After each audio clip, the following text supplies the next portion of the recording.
नमस्कार, मी संजय भोकरे. आपण पाहताय जनप्रवास लाईव्ह. सध्या राज्यातले सत्ताधारी पक्षातले महायुतीतले नेते सगळे दिल्लीत ठाण मांडून आहे.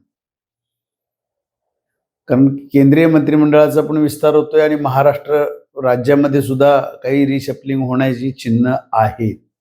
आज त्याच्यावरच विश्लेषण करायचं आहे. अमित शहानी कुणाला फटकारलं. दिल्लीतल्या ह्या न्यूज आहेत आणि ह्या न्यूज खऱ्या आहेत. अजितदादा, राष्ट्रवादी, पवार या गटातले काही नेते मंडळी आता ह्या अजितदादा राष्ट्रवादी पक्षामधला जो सुप्त संघर्ष आहे तो उघड व्हायला लागलाय. प्रफुल्ल पटेल, तटकरे यांचा एक गट आहे. यांच्या मागं पण समर्थक आमदार आहेत आणि पार्थ पवार, जय पवार आणि सुनेत्रा वहिनी ह्यांनाही मानणारे काही आमदार आहेत. तर हा संघर्ष आता अमित शहाना काही माहीत नाही आहे, सगळं माहिती आहे. परंतु आत्ता जे दुसरा घटक पक्ष एकनाथ शिंदे यांनी जे 13 खासदार स्वतःचे पाठबळ त्यांनी मिळवलं आणि उबाटा गटातले फोडून त्यांची किंमत जी वाढली ते आता अजितदादा राष्ट्रवादीला सहन होणार. त्यांना तुम्ही 2-2, 3-3 मंत्रिपद देताय, तर आम्हाला निदान एक तरी मिळायला पाहिजे. आणि अजितदादा हयात असताना एक राज्यमंत्रीपद देण्याचं केंद्रीय भारतीय जनता पक्षाच्या नेत्यांनी त्यांना सुचवलं होतं. परंतु ते स्वतंत्र कार्यभार पाहिजे, कॅबिनेट पाहिजे असं प्रफुल्ल पटेल यांनाच ते द्यायचं होतं. त्या काळात अजितदादांनी त्यांचंच नाव सुचवलं होतं, पण त्यांनी स्पष्ट नकार दिला होता त्यावेळेला, कुणी प्रफुल्ल पटेलांनी. कारण मला डिग्रेडेशन होतं असं त्यांचं म्हणणं होतं. परंतु नंतर तो विषय राहून गेला. अजितदादांनी सुद्धा राज्यात बरंच काही पदरात पाडून घेतलं, अर्थखातं सुद्धा होतं, सगळं होतं. परंतु आत्ता परिस्थिती अजितदादा राष्ट्रवादी पवार पक्षाची दयनीय आहे म्हटलं तरी हरकत नाही. त्यांची कामं तर अजिबात होत नाहीत राज्य सरकारमध्ये, अशी ओरड आमदारांची आहे.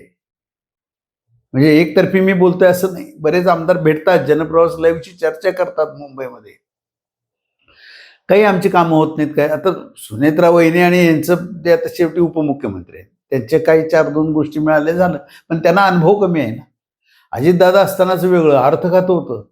आता तर अमित शहानी एवढं जोरात फटकारलेलं आहे, पार्थ पवारांना मंत्रिपद द्या. अरे पार्थ पवारांची क्षमता काय, त्यांना अनुभव काय, त्यांना एकदम लगेच राज्यमंत्री करा.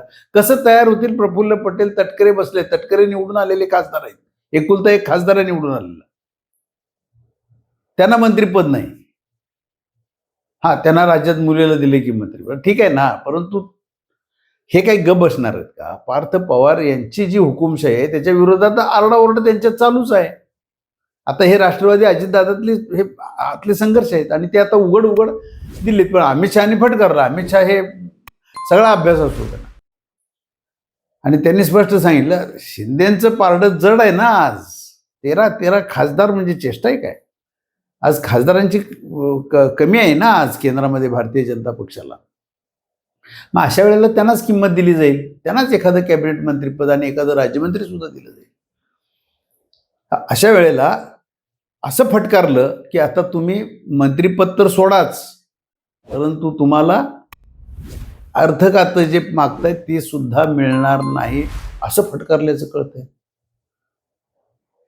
मग हात दाखवून अवलक्षणच झाली ना. मग ह्याच्यात जर का ह्यांच्यात एकी असते प्रफुल्ल पटेल, तटकरे, आणि जर का अजितदादा राष्ट्रवादी पक्षाच्या सुनेत्रा वहिनींनी, म्हणजे ज्या आता राष्ट्रीय अध्यक्ष आहेत अजितदादा राष्ट्रवादी पक्षाच्या, त्यांनी आपला मुलगा सोडून, परिवारवाद सोडून प्रफुल्ल पटेल यांना तुम्ही द्या हे म्हटलं असतं तर कुठंतरी अमित शहानी विचारही केला असता, पंतप्रधानांनी विचार केला असता.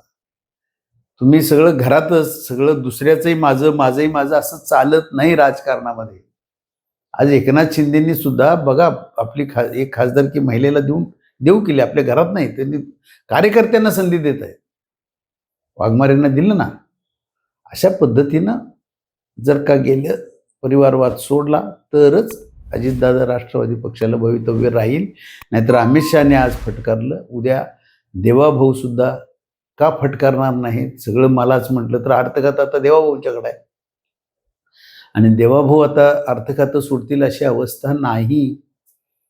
अशा वेळेला अजितदादा राष्ट्रवादी पक्षातले आमदार जे म्हणतायत एक वेळ विरोधी पक्षात बसलं तरी चालेल, परंतु आता काय, आता आमची कामच होत नाहीत, मग आता इथनं पुढचं बघूया. परत विलिनीकरणाचा प्रश्न आहेच. मग अजितदादा राष्ट्रवादी पक्ष आणि शरद पवार राष्ट्रवादी पक्ष ह्या चर्चा पुन्हा चालू होतील. बघूया काय होते. पण आता तर अमित शहानी फटकारलं एवढं नक्की. आज इथंच थांबू, उद्या पुढच्या भागात.